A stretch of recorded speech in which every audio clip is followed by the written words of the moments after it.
పెద్దపల్లి జిల్లాలో క్రిస్మస్ వేడుకల్లో పాల్గొన్నారు ధర్మపురి ఎమ్మెల్యే అడ్లూరి లక్ష్మణ్. ప్రత్యేక ప్రార్థనలు చేసిన అనంతరం కేక్ కట్ చేసి పిల్లలకు తినిపించారు. ప్రభుత్వ కానుకలని పేద క్రైస్తవులకు పంపిణీ చేసి క్రిస్మస్ శుభాకాంక్షలు తెలిపారు. ప్రభుత్వం ప్రకటించిన 6 గ్యారంటీలను పేదవారికి అందేలా చూస్తామని ఈ సందర్భంగా హామీ ఇచ్చారు.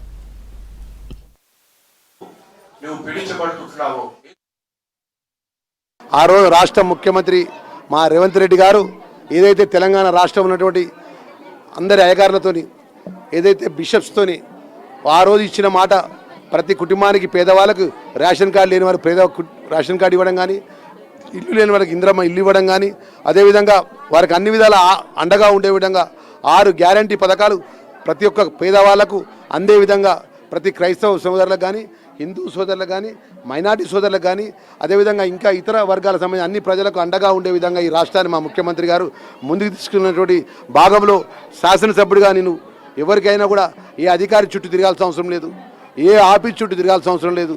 ప్రభుత్వ ఫలాలు ప్రభుత్వం ఇచ్చినటువంటి మాట పేదవాళ్లకు ఏదైతే అందాల్సిన సంక్షేమ కార్యక్రమంలో నేరుగా గడప గడపకు మీ లక్ష్మణ్ కుమార్ అన్న మీ ఇంటికి తీసుకొచ్చి మీకు పేదవాళ్ళకి అర్హత ఉన్న వాళ్ళకి అందజేసే విధంగా కార్యక్రమాన్ని రూపకల్పన చేస్తామనే విషయాన్ని తెలియజేసుకుంటూ, ఇప్పుడు దేవుడు ఆ దయగల దేవుడు పర్వదినం రోజు చెప్తున్నా 100% 5 సంవత్సరాలు ప్రజల మధ్యలో ఉంటా. ఎవరికి కష్టం వచ్చినా, ఎవరికి ఇబ్బంది వచ్చినా మా లక్ష్మణ్ కుమార్ అన్న మాకు శాసనసభ్యుడు కాదు, మాకు సేవకుడు కూడా ఎవరు పిలిచినా మాకు అండగా ఉంటాడు ఉన్న విధంగా నేను కష్టపడి పనిచేస్తా.